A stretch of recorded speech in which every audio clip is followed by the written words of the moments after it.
Ibby Aslam. Hey, Thank you very much for coming on. no problem. Thank you. So we've got author, Yep. business coach, Yep. CEO of a multiple seven-figure corporation. But it wasn't always like that, was it? No. No. So No. on your Instagram especially, you say you spent 10 years Yeah. in prison. Yeah. How did that come around? You know what? I can't even hide it because I remember when I first come out of prison and I got in touch with a PR company and they said to me, "Oh, no, we can't mention the prison stuff." And I was like, "Really?" And he said, "Yeah, no. But I said, "All right, okay, we won't." But then, like 3 months into it, I said to myself, I had a meeting with him and I said, "Listen, I didn't do 6 months inside or a year. Like, I can't just hide. This is 10 years. This is from 19 till 29, right?" And I said, when people are asking me, what were you doing at 20, 21, 22? What am I supposed to say? If it was 6 months, you could say, yeah, I was away, or I was in Spain for 6 months, or, I was just doing this. You can just get away with it. But when you've done 10 years, you just can't, right? So I had a meeting with him and said, look, I have to be my authentic self.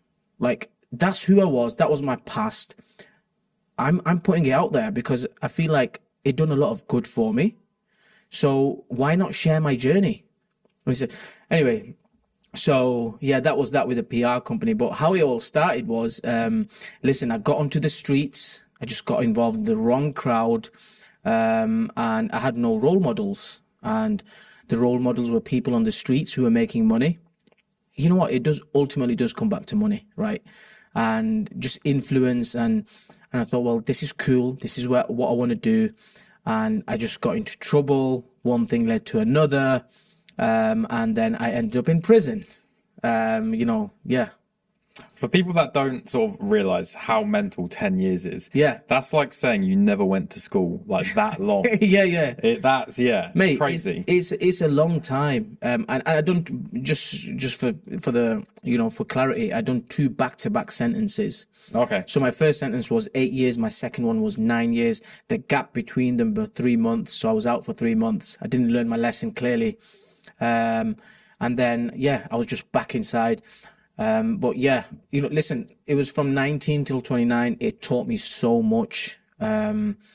Just taught me so much. And yeah, I grew up there. I grew from a boy to a man inside prison. And yeah. Did you find you like found your role models when you were inside prison? No, I don't think I found role models inside prison because think of it like that's a college full of criminals, right? And some people are good, some people are not. And some people shouldn't even be in prison. They've got mental health problems. They need to be in hospitals.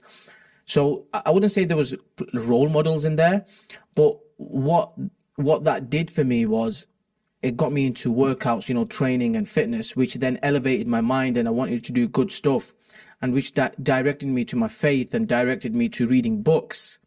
And then when I was reading the books, that's where I found role models. And I thought, like, I remember, I think the very first book I read was The 48 Laws of Power. I think definitely it was that one, Robert Greene, right? Yep. And I was reading each quote by quote, and I must have read that about 10 times through the 10 years. And I found that really empowering. And then I moved on to another book. So yeah, my role models inside they came from books. Yeah.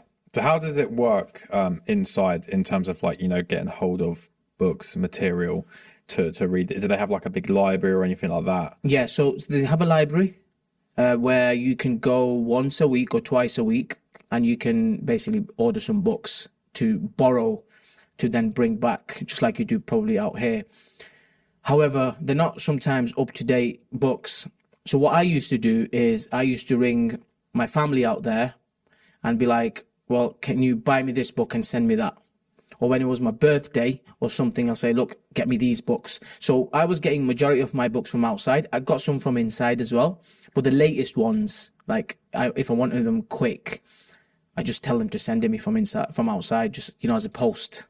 Yeah, no, I love that. I'm a big believer of reading. Yeah. I love reading. Yeah. I set myself a challenge actually this year to read 100 books. Yeah. How's it going? We're on my fifth. Fifth? Yeah. And it's not even by when we're recording this. What is it, around 16th of Jan, 17th of Jan? Yeah. I think it's Wow. the 18th actually. So you've read 5 books already. Well, no, one of them at the moment is my 5th. Wow. So I've read 4. What books have they? What books are they? Just finished Arnold's new book. So basically, the way I structure my reading is I never focus on one topic Right. back to back because it kind of stagnates in my mind a little bit. So I always have like 4 topics I pick. Yeah. I don't know if you know who Patrick Bet-David is. Of course I do, yeah. Yeah. So he had a thing where he goes, right, pick this many topics, go on Amazon, put in, show me all the books at 5 stars, and just read like 200 books on that topic at 5 stars. Oh, so you mean like a summary or the actual books? Actual books. Wow. So that's what I do. Go into Amazon. I pick my 4 topics. So with me, it's mindset, psychology, philosophy, and ancient history. And I actually have 5, so and then I kind of like go into religion as well. Yeah. And then I like read one, go back round again. Yes, So yes. that's the way I kind of work. Yeah. And for me, it works really well. Okay. Again, because the knowledge is fresh, and then I change, and the knowledge is fresh, so it's not getting stuck. Yeah. So when you're reading, do you actually like sit there and read, or is it on the go, or is it how do you read? So I will sit and read.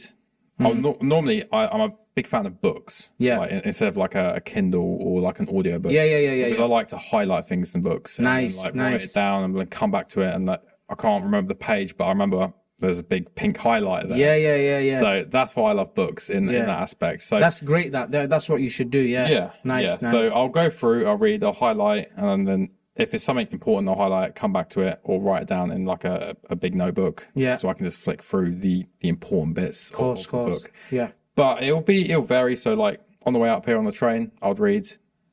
In the morning, I'll read. When I'm at work and I'm going in between sites and I've got a bit of spare time, I'll read. You're dedicated. So yeah, I'm dedicated. You need to like, hit that number though. That's why. Yeah, but like I say, like getting that knowledge. Yeah. And so I don't know. Is it like quite a common thing in prison to be reading a lot, or is there? Look, it comes down to the people that are dedicated, the people that are focused, the people that want to read will read, wherever the situation is. So there's some people that want to read and some people that want to do drugs. It's the same inside. Some people are super focused and some people are just idiots. And that's just the way it is inside. And it's how it is. It's the same out here. Right? If anything, people have got more reason to be distracted and more reason to be busy out here because there's a lot of stuff going on.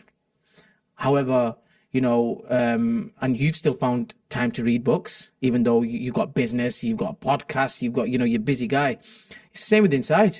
Some people want to read, they read. Some people don't, they just don't. And you mentioned sort of inside, you kind of like found faith. Was that right? Yeah. Well, I was already religious. Yeah. And when I went, but I wasn't practicing as good as I should be practicing. Okay. So when I was inside, when you go through adversity, you remember God, or you remember the people, you remember where you come from. So, my teachings that my parents taught me when I was growing up, I just naturally led there because I found peace up there. I found comfort. I found answers. So I was just reading the Quran, and just praying my prayers and, stuff like that. So that helped me a lot getting through, my sentence in prison. Yeah. Cause it's a big part of your life now. Cause I always see it on your story, with your prayer mat out. Yeah. So, and look, it's part of who I am. And, we all come from different places, and that's the beautiful thing, right? And we just share our identity, and, and you're going to connect with some people, and some people you're just not going to connect with. And that's just the way life is. So you're reading books in prison. Yeah. What did you know when, like, the more books you read, you're like, right, when I get out, I want to do this. Yeah. So what was that when you? Yeah. So I think when I was when I was inside prison, I maybe didn't know exactly what I wanted to do, but what I did know was that I wanted to do something in business. Why? Because my dad was a business owner, and when I was growing up, he had businesses, and that's how we grew up, and he was involved in property as well. So So when I come out, I knew I wanted to do something in business. I just didn't know what. But because when I came out, because I was reading all these books and I was training, I was very focused. So when I then came out, it was like I wasn't gonna get myself involved in stupidness and negativity and stuff like what's just gonna wear you down and drain energy from you, whether that's people or whatever it is. So one thing I was just really focused on myself and was like, well, I need to do whatever I can to, make money and just basically get my life in order, because I've just spent the last 10 years in prison. So I think it was more focus. And then with focus, I paid attention to the right things. And, I always say this, it's like the law of inertia, right? So you bang at something long and hard enough, momentum kicks in. Doesn't matter what it is in the world. Like me and you are locked up in this room and this wall we want to get through. We keep banging at this, eventually it will break down. Doesn't matter what it is. So, so I heavily believed in certain things, what I had read, and, focus on the basics and principles and physics, and that's how life works. But it's because I put all the work in. Yeah. Right? Yeah. So you're coming out, you didn't really you knew you wanted to do something with business. Yeah. But not too sure exactly the niche. Yeah. What did you end up going into? Yeah. So when I then came out, I think I messed around a little bit with PTing. Okay. Personal training, because inside prison, whilst I was inside prison, I got qualified. I became a personal trainer, and then I done the level 3 where, I just became qualified in the personal training and the nutrition side of things. So that's a qualification I had. And I thought, well, the natural angle is I like fitness, I like working out. I might as well mess around with this a little bit. So I messed around with that. I don't think I really made any money. And then from there, my first business was a restaurant business. Yeah, straight into a 150-seater restaurant business. I don't know. And it was one of my friends who had a franchise in Birmingham. And he told me the turnover they were doing and the profit, and and I said, well, okay, well, that seems like a good business. But he didn't know how to cook. He just knew how to, like, his job was to manage it. And that's what we do as business owners. We manage people, we manage finance, we manage everything, right? So I thought, okay, well, I can do that. And then I invested into the franchise, which was a restaurant. And then that was my first big business that I started off. Straight away, I had to hire like 30, 40 employees. I was thrown in the deep end, right? And some I was just winging it, and somehow it was like intuition. Some I was asking people. I had a good support of people, so I was asking them. And then, I got in touch with business coaches eventually down the line. But that was my first business. Yeah, a restaurant, like the hospitality is a pretty cutthroat business, ruthless. I'm telling you, it was like early, like it was late nights, and you're waking up in the morning to hearing like messages like the staff are not going to come into work. This has happened to the gas pipe, the fridge is not working, or we've got 1 hour to open, the Wi-Fi is not connecting. It's just all sort of problems from, and as soon as I walk into the restaurant, it's like, we've got pillars, right? And as soon as I come inside the door, reach the first pillar, it's like I'm getting ambushed with, oh, this has happened, this problem, that problem. And I'm just like, right, okay. And you just have to deal with it. But because I had spent all that time in prison, my coping mechanism with stress and with anxiety and with big problems was I had a good tolerance level. So I didn't see them as problems. I just thought it was funny. And I thought, we'll just deal with it. We'll just figure it out. And, because I had a good network of people, and we just figured it out. And then, I realized so much in that business. Yeah. Yeah. There's a lot of people don't start a business for that reason. Like, they want everything to be 100%. Yeah. Like, in business, you wing a lot of stuff. Of course. Like, you portray that you're bigger than you are to win work that you want. And sometimes you just make it up as you go along. Yeah, of course. And a lot of people will be like, oh, you know, I have to learn how to do accounts, do my books. Yeah. Pay an accountant. Yeah. A role you can't do, there is someone you can just pay to do that role. Of course. And I think that's a big factor of why a lot of people were scared at times to then go into that entrepreneurial business space. Yeah, of course. Look, like I remember, like my personal accounts, business accounts were all over the place. Right, money going in there. I thought it was my own money. I could go and spend it when it's the business money. You know, it's all sort of madness I was doing. Crazy. I remember sitting down with my accountant. He said, "You're gonna get locked back up again." He said, "You need to fix this. You can't do that. Business money is business money. Your personal, you can't. What you're doing." But I guess we don't get taught these things. You learn these things, right? And yeah, that was that. And then it's like, what's his name? Tony Robbins. Yes. Right. Okay. Like I would say he's probably one of the leading business strategists and, you know, performance coaches in the world, still at probably 60 odd. And one thing I picked up from him which was super key. He said, and I don't disagree with him. He said, if you can master these three things, you will be really successful, right? And one he always talks about, he says is pattern recognition, right? So let's just say in my restaurant world, if I see a problem occurring again and again and again, and I end up recognizing it, then it's going to be familiar, right? The second thing he says is that if you can utilize it, so then if you know a problem is coming and you can kind of see it before it's about to come, you're going to be a bit more prepared, right? You're going to know how to deal with it. So if someone rings you and says, this has happened, okay, that happened last week as well. I know what to do, right? And he said the third thing is that if you just carry on doing something long and hard enough, you can then eventually do it yourself, right? And if you just think about them three steps, like if I was working for you right now, and I see you do the podcast every day, and I shadow you for about a year or 2 years, eventually I can go and do it myself.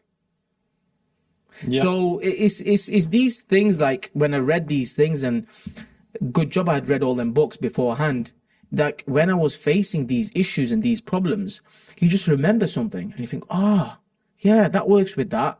Oh, I read that law, that physics law works with that. So it's like you just know. But it all comes down to personal development, right? Like I put the time and effort in and done that work.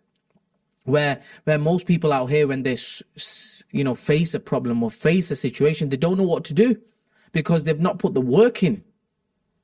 Yeah, I have that with some of my staff members. You have some which a problem occurs and they're like, okay, cool, we can deal with this. And if it's a really big problem, they'll phone me. And on the other hand, we've got another one who, if a problem occurs, on the phone straight away. Yeah. Right. Just do this. So something really simple.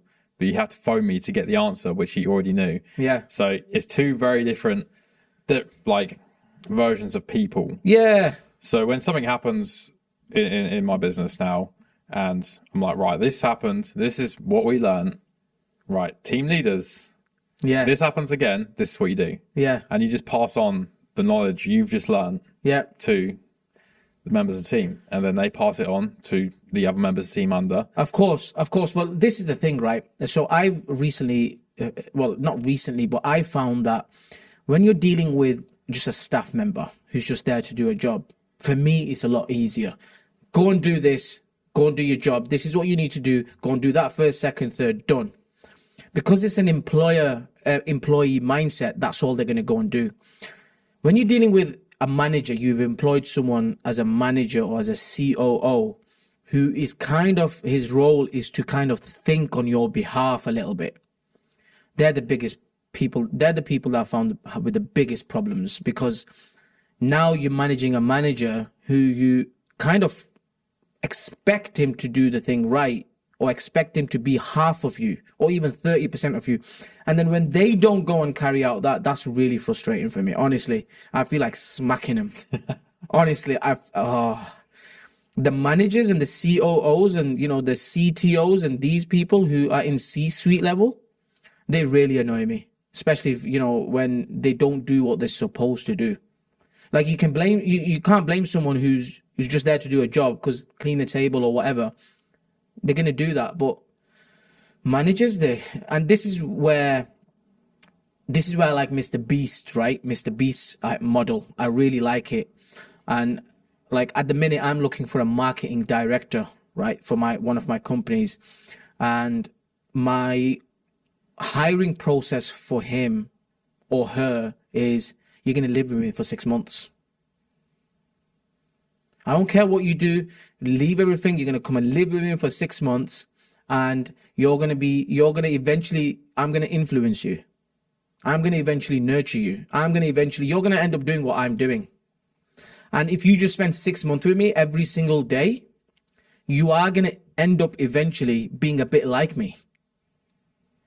And then that's Mr. Beast's hiring process. Yeah, it works. It works. We've got one guy in the business who's been with me since he's been, when was it, 16 or 17? Yeah. So like young, like in the industry. And he was very like green. He didn't really know what to do.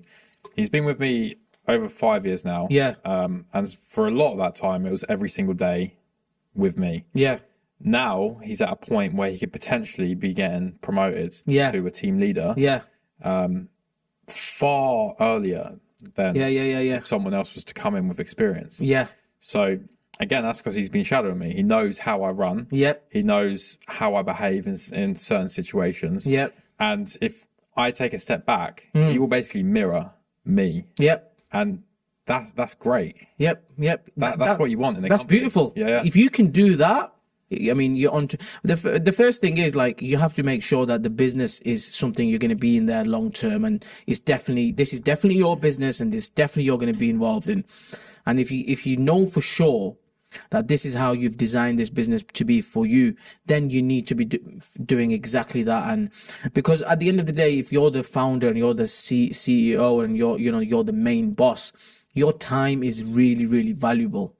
So if you're putting your attention and focus every single day on stupid things, which you know somebody else can really take care of, then you are better positioned to move out of that place and focus on other things what will make you more money, because you're the creative. So, that's something I really help business owners with. And I say, look, like, you're doing tasks which really you shouldn't be doing. You're better suited to do something which can generate you more money and use your creative brain in a different place now. You don't need to be doing something what, you can pay somebody to do. Where most business owners get a bit reluctant at this point, because obviously in order to do that, it costs. So you're obviously putting less money in your pocket to put money in someone else's pocket, which then generates a bit of anxiety, because now you have to go and do something, which you can, but then the question becomes, again, personal development kicks in, right?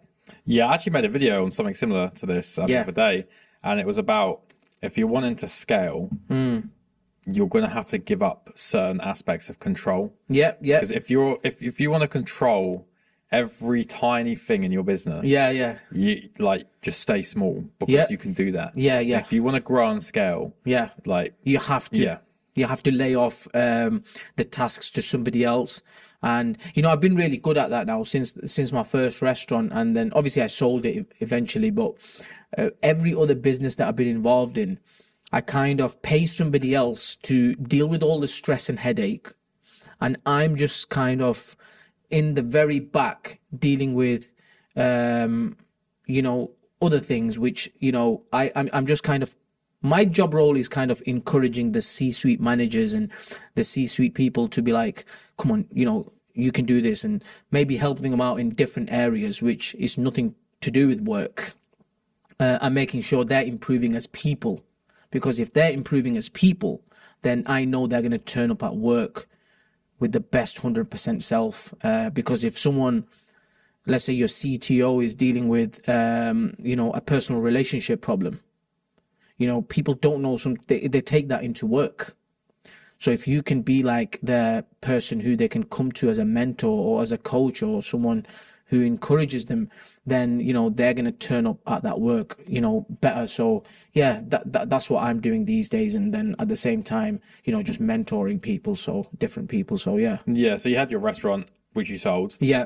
How many sort of businesses did you go through to end up where you are now? Well, my first one I sold, but whilst I had that one, I opened up another one. Another restaurant. Yeah. That failed. I got too carried away, and I realized that why people are so important. The only reason that I failed was because of people, because I didn't have the right people in place. Like that cost me like, I think it was about 300 grand or something, and I lost all that money. Got something back, but it made me realize that you can't just grow. You have to make sure you've got the first business tied up perfectly before you move into, start opening second, third, fourth. And whilst I had them, the businesses, I was buying properties as well. So I got involved in properties as well. Okay. So I'd built up a good portfolio, making money from there, buying properties. And then eventually it just got to a point where I was making money, like good money, but I wasn't fulfilled. I really wasn't. I was like, this is not my why. This is not my purpose. And I paid a lot of money to one of my mentors, and he sat down with me and he done this, which I now call a 7-figure map, right? So if you want to earn £1 million, you need to do a £1 million map, like a proper sit down and work out how you want your life to be, how you want that to look. What do you want to do? What's your dreams? How much money do you want to make? Like really go specific, right? So he done that with me, and I realized that I didn't want to do the restaurant game. So I sold it. And he said, look, Ibby, I can see that your passion it lies in teaching and in teaching others. And I can see that. And then he took me through another process, and I realized actually, I've gathered all these skills in business and with everything. You know what? I want to help other business owners and show them how they can scale to 7 figures, right? And show them that, because let's just be honest, Oliver, like most business owners they've created a business by default, not by design. I did that with my first restaurant. It wasn't a design. It was just, I'm going to make money from it. And I just fell into it. So now I'm really helping, entrepreneurs and business owners and experts, like showing them, like I sit down with them and help them firstly do that map thing, design out their life and be like, do you really want to make your £1 million here? Or I think it might be better that you're, better equipped to do it here. How many people do we know that are in jobs, but their passion is like either in music or in something else, but they're just never going to be able to live it. So, now we're living in a place where that's possible. And going back to that map a minute. Yeah. So how does it work? Do you sort of get to the end goal and then reverse engineer back to where you are currently? Or is it like, this is the dream? So, for example, it'll be like, let's say you want to earn £1 million. So you need to have a 7-figure belief then, right? And under them belief, how do you shift beliefs? Who are you in your core self? It take you through an exercise to do that, right? How do you regulate emotions? What's your stress level? How much stress can you really put on yourself? What do you do if it's a level 1 stress? What do you do if it's a level 10? Right? And then where do you want to live? Do you really want to be in UK, or do you want to, go Australia, or do you want to move Dubai or Miami? Okay, so how many children do you want? Like, how do you want your ideal day to look like from 6 a.m. till 9 p.m.? Like, literally write it down. Like, let's think about this. And this can take 2-3 months to do. It's not something you do over 90 minutes. Like, you might write something and go sleep on it, wake up the next day and think, no, I don't think so. You might read a book and change your mind on something again. So we go through that process, right? How much money do you want to make? And it's funny because when you ask people how much money they want to make, I want to make £1 million. Do you really? Have you even thought about this? Where have you got that number from? Right? Like what do you really want to make? Like, what's the purpose of making money? So it's so many questions which these people have never heard before. So, and that's a mentor's job. Like, my job is to take them through a journey of thinking and eventually when they reach to the other stage, they are kind of super equipped and they're so clear that they know where they need to be and they know where they need to go. And then once you become a 7-figure person, making the money is easy. It comes. Like who's your audience mainly? Like what sort of audience do you have?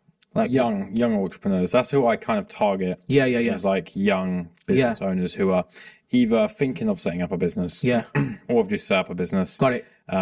That's mainly for the business side. Yeah. The rest of it is like the fitness and the reading. Got it. That's pretty much for anyone. That's Yeah. Well, they will be able to relate to this then. It's like I speak to a lot of people, and like my belief is that making money is easy. So I genuinely believe, this is my belief, that making £1 million a month is very easy. Like that's my belief, right? And where does it come from? Maybe I've seen it. Maybe I know it's possible. I've seen the exact layout, what you need to do it. However, if you ask somebody, maybe making 10 grand or 20 grand a month is hard. It's difficult. Why? Because they haven't got that belief. So it's all perspective, right? It's all that. So it's about me taking them through a journey and explain. And then once you get taken through that journey and you go through, I promise you, like the money part, it comes. Like you ask anybody, like it was funny, right? So I think this was about, it was before COVID. Yeah, around COVID. I paid for a mentor, Grant Cardone. Yes. Right. So I paid to be on a call with him in a group setting. And I thought, oh my God, I'm going to find things out here. I'm going to figure out like how to make this money and that money. And I got on a call and he said, yeah, and now what? Right. So anyway, got to the end of the call and I realized that you have to work on yourself.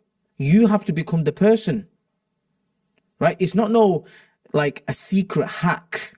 Yes, there is strategy, of course it is. But for example, you can only apply the strategy if you have the mental ability to apply the strategy. So it all comes down to who you are. Like even Tony Robbins says it. He says 80% is psychology and 20% is strategy. What does he mean by psychology? He doesn't mean like, he means like working out, like becoming a better person, being truthful, being honest, being kind. Like, there's so many things that go up there. And yeah, I thought he was going to give me some hacks. And listen, it was simple. He said, making money is not difficult. You have to become the person. And you have to make sure that at your core level, what you're saying, what you're preaching, you are that person. He even said his words was that you don't, it's not you drink Red Bull like at 9 a.m. in the morning and then at 2 p.m. you have a chicken breast. And then at 7 p.m. you do this and then suddenly you start. No, he said, this is the thing. Like we think it's something like it's a secret hack. It's not. You just have to you have to become the best version of you. And whatever you want to then go and achieve, it will come to you. Yeah, so everyone's different. Like, someone wants to be a billionaire. Yeah. And the next person, they're like, I couldn't think of anything worse. I just want to live a quiet life with a family. Yes. Make a little bit of money, and that's me. Yes. So everyone's dream's different. Definitely. So you see people who be like, oh, he's not successful. But in that guy's eyes, he could be 100%. Yes. I mean, successful is relative, right? And while I was saying that, when I take people through the 7-figure roadmap, for example, some people get to the end and be like, no, I just want to earn. I want a job. And I want kids, like you were saying. And I want a normal life. And that's success to them. And some people want to earn 5 grand a month or 10 grand a month. That's success to them. Some people want to earn like a million quid's not enough for them. So everyone's on a different journey. And no one's right or no one's wrong. It's just that everyone needs to at least figure out like where they are exactly and what they want. Yeah, again, going back to you were saying about the don't get hung up on the money as much. Yeah. Like I used to be very money driven. Yeah. Like I would always set goals for money. Like I want this, I want this, I want this. And I remember we were doing about 20, 30 grand a month. Yeah. And I was like, you know what? I reckon 50 grand a month. Yeah. And I am balling. Yeah. Did 50 grand a month. Yeah. It's like, well, I feel no different. Yep. This has not changed my life. Yeah. You know, it like was just another normal day. Yeah. But if I go to the yards, see all the guys, see all the kit there, Yeah. I'm like, I've built this. Yeah. That gives me much more There you go. pride and satisfaction than seeing a figure for a month on a computer screen. There you go, mate. Honestly, like, you understand money. If people understand, if they understand money, and that's exactly how it is. Like, some things are, it's like, you think like it's something huge, and when you get there, it's like, oh, okay, that's not changed anything. Yes, again, it's chasing those material goals. Opposed to, and there's nothing wrong with like having money to motivate you if you've got good reasons, doing good. If you genuinely want to do really good stuff, and you want to achieve something, you want to retire your mom, or you want to retire your dad, and you want to pay someone's mortgage off. Well, there's nothing wrong with like I want to have money as a motivator, because you're very clear on what your why is and what your purpose is. So there's absolutely nothing wrong with making money. It's just that you just have to go the right way to do it. That's all I'm saying. Yeah, so you see the social media pushes that, you know, the millionaire's lifestyle, like the Lambos, the yachts, the women. Doesn't help, does it? No, it does not help. You get sucked into it very easily. Yeah, of course. And it's, for some people, yes, it can be fulfillment. Yeah. But as the older I got and the more I went into business, the more money we made. Yeah. I just realized, for me, like, finding purpose is being true to myself. Yeah. And doing the things I enjoy to do. Yeah. Like, the money's great, it makes life a little bit easier. Yeah. But the things I do which don't require much money bring me more happiness than what that money brings. Yeah. And that's what I'm saying. And, you know, as you were saying earlier on, like, success looks different for everyone, right? And, you know, whatever it is that success looks like for you, then just do that. So I have a checklist. I'll share this with everyone, actually. So I made this checklist last year. Yeah. And it's called a checklist to change your life. Now, this can be universal to anyone. Doesn't matter what goals, like, so you do this every day. It will be working out. So pretty much you work out every day. Yep. I do 6 days and rest on the 7th. So work out, like, what did you do? Yeah. And then it'll be 20 minutes minimum reading. What book did you read? Nice. Then we'll go to what was something new that you learned today. Yeah. So something you didn't know yesterday, fill that in. And then it goes to, are you happy with, like, how your day's gone? Yes or no. An act of kindness you've done for a stranger today, write it down. Yeah. And then at the end, just write down how you felt about that day. Yeah. And just do that every single day. And I guarantee you will feel a better person. Love that. I really like that. And that's, I do that every day. And it's great. Wow. I love it. And it has changed my life. Yeah. It has made my life better. And it's made me a better human being. Well done to that. I like that. And also good. you're giving out to people is, you know, you're doing good. You're doing really good. I like that. So going on from the businesses, moved into coaching. Yeah. You've now, I think it was, is it this month, your first networking event that you're hosting? Yeah. No, I done one in December. I done that on a low key. One. Yeah. I thought I want to get it in 2023. I'm not waiting till 24. So I pushed that one in. All my team and said, no, Ibby, I don't think it's a good idea because not very many people are going to come because it's Christmas. And it was literally close there. I made a decision the first week of December. I said, look, doesn't matter about people come or people don't come. People will come, right? I just want to test it out. I want to learn straight away. So I thought of it on, I think it was in the last 2-3 days of November. Boom, I put it out 2 days later. And we had like 16 or 17 people show up. That was my first one. I done one in December. And then from the January one, I started posting about it. And then we got more people in Jan. And then, next one's on Valentine's Day. When does this one drop, by the way? When does this pod drop? The episode... How far ahead are you, Ross? We'll probably drop it. We'll drop it next week. Oh, really? Is that how quick you are? Wow. Yeah, we'll get dropped next week. Wow. Yeah. Okay, probably, so... Maybe Tuesday. Blimey, you guys are fast. See, I'm working, like, as you know, I've got a podcast. I work 10 weeks in ahead. You see, like, with me, I'm a big fan of business. Speed is everything. Yeah. Speed is everything. So my next one is on Wednesday, the 14th of February, which is Valentine's Day. It's in Manchester City Centre. So the way I do my networking events, they're very informal. And I don't like to have more than 25 people there. So I'm not like it's 100 people and this and that. No, because I found, because I've been to many networking events myself, and I found that the smaller the setting is, the more everyone gets to connect with each other. It's just better vibes.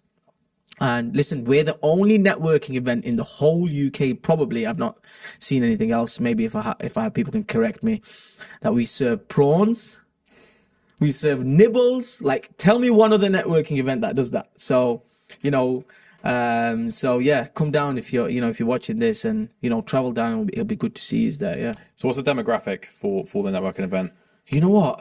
I can only go off the stats of the one I've done in December. So yeah, in December and Jan, and it's from young. Like, it was a TikTok guy there who specialized in TikTok. He was, I think, 18. Actually, the one that showed up last week, it was a girl that comes. It was her son. He was 17, and then all the way up to in the 30s and even 40s, like multimillionaires that are in property game or in business. We had last week someone. Yeah, so it ranges.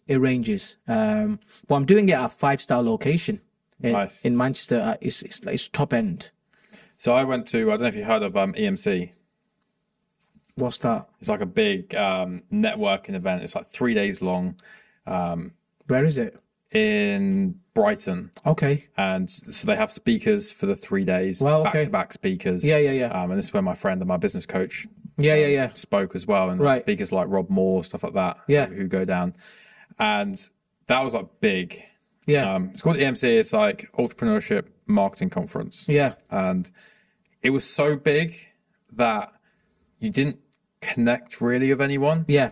You go outside after the talks and you mingle in with everyone, but you're not like properly connecting with people. Well, you don't, do you? No. Again, like with the smaller versions, like I'm in a mastermind group, and it is that small collection. You know each other. And everyone speaks to each other. So you do get a lot more out of the smaller settings, definitely. Yeah. And I've learned that by going to 100 networking events. Like, I've seen it. Like, I know. So, and as I'm doing them, I will only get better at it and better at it. But yeah, networking events, doing them. I also decided, like, at some point before Christmas, that I was going to do a business master. I wanted to help 100 entrepreneurs before March. Suddenly I woke up one day and thought, oh, you know what? I'll bring 12 entrepreneurs or 15 entrepreneurs together in like an executive boardroom, and I'll give them all a blueprint of how they can scale their business to 7 figures. Right. And for some, they might be at a very start of their journey. They'll learn how to make 6 figures. And for some that are stuck at $250,000 or $500,000, they'll know how to take it to 7. So I literally decided that, put the word out. My Jan got snapped up. And now my Feb one, I'm going to do one then. And then I might do one in March as well. I don't know. But yeah, I've got a really intense plan, like an intensive plan for this year, where I'm going to be doing things in, first 3 months, second, 4, and more. It's just about when you've learned something, you want to share it with people. Yeah. So I'm all about giving value, and that's what I'll be hoping to do. Nice, because you don't charge, do you, for the networking events, or do you? No, networking events are, I think, the £10 a ticket. Okay. Yeah. But not much at all. No. Not much at all. No, £10 a ticket. Like, and the cost is hiring, and then all the food, like, yeah, it overpays them. And I think the reason we put it £10 is just because they're committed. Yeah. So when you've paid something, you committed a little bit, and it was just from that angle. And when you do it totally free, sometimes it depends. Like, you can test it, and I'm testing things all the time, but you do kind of generate, like, you kind of attract the people that just want the free stuff. And sometimes you don't kind of want them there, because people that just want free stuff all the time. I'm not saying all of them. Some people, like, that's not my audience. Because if there's a saying, everyone always says it, and it's true to an extent. If you don't pay, you don't pay attention. You're just not motivated enough. But if you paid something, you just that little bit more edge, you're a bit more motivated to just step up and go to it. And that's the reason I think we charge just a small fee. Okay, that makes sense. Yeah. That makes sense. Yeah. And what's the goal of it all? What is the goal? Networking event? Yeah. Well, I think it's too early to tell, but mainly bring people together. people can connect with one another and just find links and connections, and they can grow in their own businesses. And at the same time, it helps me because it grows my brand as well. And I've got online programs like, business programs, and if someone needs help, they can, I might be able to find someone there who wants to work with me. So it helps many people. But there's not like no specific plan, Okay. At the minute is just bring business owners together and see how they can connect. Yeah. And finally, to wrap up, where do you see yourself in the next 5 years? That's a really good question. I just see myself keep becoming better every day, and just become a better version of myself, and just carry on giving, and just put at a larger scale, at a super larger scale. Yeah, that's where I see myself. That's perfect. Thank you for coming on. No, thank you. I appreciate it. Thank you.